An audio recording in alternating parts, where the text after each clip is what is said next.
جنگ بندی کے بعد مستقل امن کی کوششیں۔ استنبول میں پاکستان اور افغان طالبان کے درمیان مذاکرات کا دوسرا دور۔ دہشت گردی کی روک تھام کے میکانزم پر بات چیت۔ فریقین میں دوحہ معاہدے کے بعد پیش رفت سے متعلق ڈوزیئرز کا تبادلہ۔ مذاکرات کا پہلا دور قطر اور ترکی کی ثالثی میں دوحہ میں ہوا تھا۔ پاکستان کا فتنہ ہندوستان اور BLA سمیت تمام دہشت گرد تنظیموں کے خلاف قابل تصدیق کارروائی کا مطالبہ۔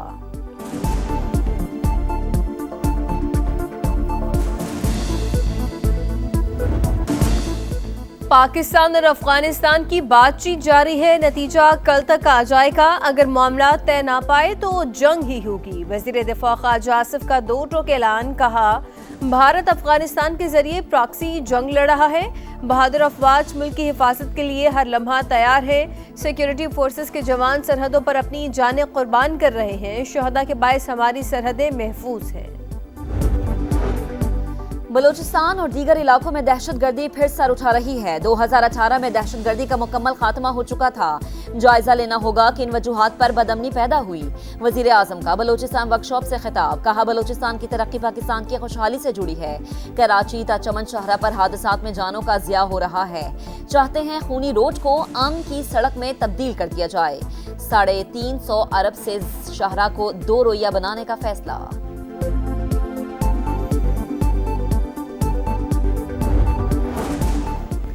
فیلڈ مارشل عاصم منیر کی مصری صدر عبدالفتاح السیسی سے ملاقات۔ دو طرفہ تعلقات اور باہمی تعاون کے امور پر تبادلہ خیال۔ پاکستان اور مصر کے درمیان دیرینہ دوستی کے رشتے کو مزید مضبوط بنانے پر اتفاق۔ باہمی اسٹریٹجک مفادات پر قریبی رابطے برقرار رکھنے پر زور۔ سماجی، اقتصادی، تکنیکی اور سیکیورٹی شعبوں میں تعاون بڑھانے کا عزم۔ آرمی چیف نے خطے میں امن و استحکام کے لیے مصری قیادت کے کردار کو سراہا۔ عبدالفتاح السیسی کی عالمی اور مسلم امہ کے معاملات میں پاکستان کے مثبت کردار کی تعریف۔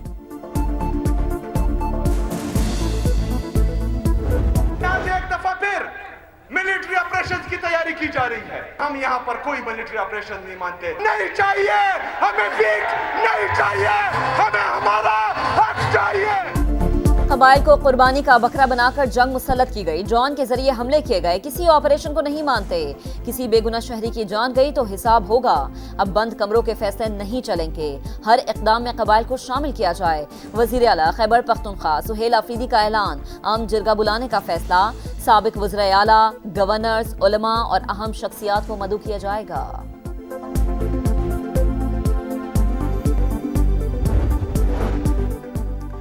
آزاد کشمیر میں ان ہاؤس تبدیلی کے لیے پیپلز پارٹی متحرک۔ زرداری ہاؤس اسلام آباد میں اہم بیٹھک، سیاسی صورتحال پر مشاورت۔ سردار یعقوب کہتے ہیں کہ اجلاس میں وزیر اعظم آزاد کشمیر کا فیصلہ ہوگا۔ ہمارے نمبر پورے ہیں۔ کابینہ میں نون لیگ کی شمولیت کا فیصلہ پارٹی قیادت کرے گی۔ قمر زمان قاہرہ کہتے ہیں جب نمبر پورے ہوتے ہیں تو پھر ہی حکومت کے لیے کوشش ہوتی ہے۔ نون لیگ نے اپوزیشن میں بیٹھنے کے فیصلے سے آگاہ نہیں کیا۔ آزاد کشمیر کی صورتحال پر حتمی فیصلہ آصف علی زرداری سے ملاقات کے بعد ہوگا۔ قومی ایئر لائن کا برطانیہ کے لیے فلائٹ آپریشن 5 سال بعد بحال۔ PIA کی پرواز اسلام آباد سے مانچسٹر روانہ۔ 250 مسافر سوار۔ ایئرپورٹ پر تقریب۔ وزیر ہوابازی خواجہ آصف مہمان خصوصی۔ برطانوی ہائی کمشنر جین میریٹ اور دیگر اہم شخصیات کی بھی شرکت۔ مسافروں کو تحائف بھی دیے گئے، گاڑی بھی شامل۔ ابتدائی طور پر اسلام آباد سے منگل اور ہفتے کو PIA کی پرواز مانچسٹر جائے گی۔ وزیر اعظم کی پروازوں کی بحالی پر PIA کو مبارکباد۔ خواجہ آصف اور متعلقہ اداروں کی تعریف، کہا ہر ادارے میں اصلاحات سے بہتری کا سفر تیزی سے جاری۔ پاکستان کا پوری دنیا میں تشخص بحال ہو رہا ہے۔ پابندی کی وجہ سے PIA کی ساکھ کو نقصان پہنچا، جس کو کئی برس کی محنت کے بعد بحال کیا۔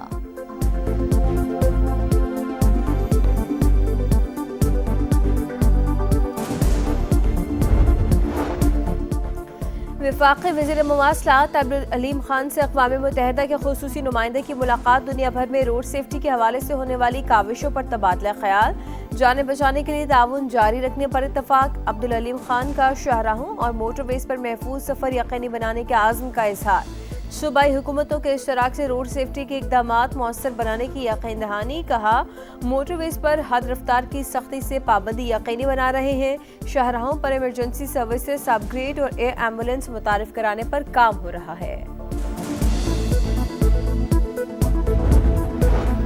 پاکستان اور پولینڈ کا غیر قانونی امیگریشن، بارڈر سیکیورٹی اور باہمی قانونی معاونت میں تعاون بڑھانے پر اتفاق۔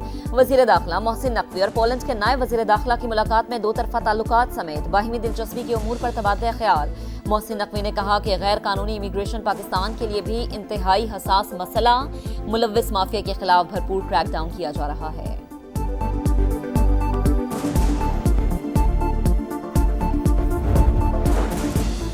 وزیر اعلیٰ پنجاب مریم نواز کا ایئر پنجاب کو جلد از جلد فنکشنل کرنے کا حکم، فیز 1 کے لیے کارروائی جلد مکمل کرنے کی ہدایت کر دی۔ ایئر پنجاب کے لیے جدید اور آرام دہ طیارے لیز پر حاصل کرنے کا فیصلہ۔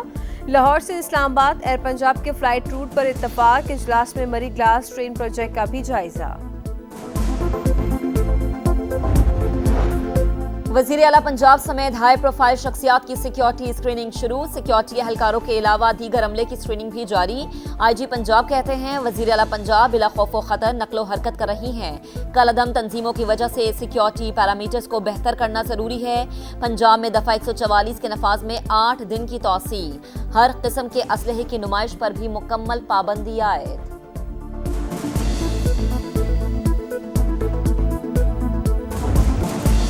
پاکستان اور قازقستان کی افواج کے درمیان انسداد دہشت گردی کی مشترکہ مشق، دوستاریم 5 مشقیں 2 ہفتے جاری رہیں۔ دستوں کا پیشہ ورانہ مہارت اور بہترین صلاحیتوں کا شاندار مظاہرہ۔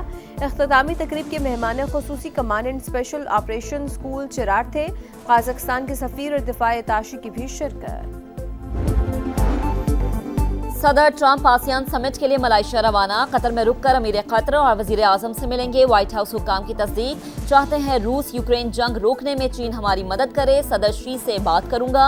امریکی صدر ملائیشیا کے بعد جاپان اور پھر جنوبی کوریا بھی جائیں گے، جہاں چینی صدر سے ملاقات شیڈیول ہے۔ شمالی کوریا کے رہنما سے بھی ملاقات کی خواہش کا اظہار۔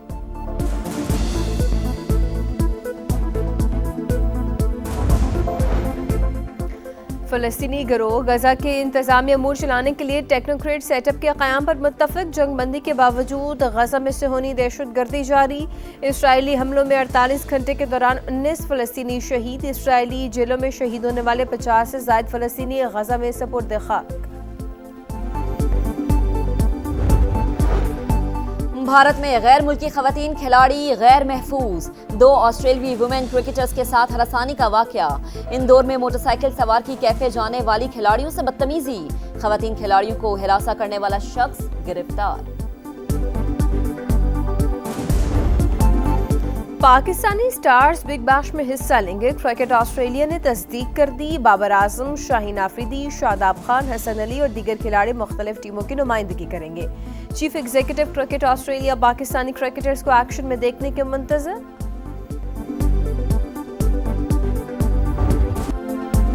ویمنز ورلڈ کپ میں آسٹریلیا کی ایک اور جیت، کینگروز نے جنوبی افریقہ کو 7 وکٹوں سے ہرا دیا، 98 رنز کا ہدف 3 وکٹ پر حاصل کیا۔ افریقی ٹیم صرف 97 رنز پر آؤٹ ہوئی۔ آسٹریلوی اسپنر الانا کنگ نے تاریخ رقم کر دی، ورلڈ کپ میچ میں 7 وکٹیں لینے والی پہلی بالر بن گئی۔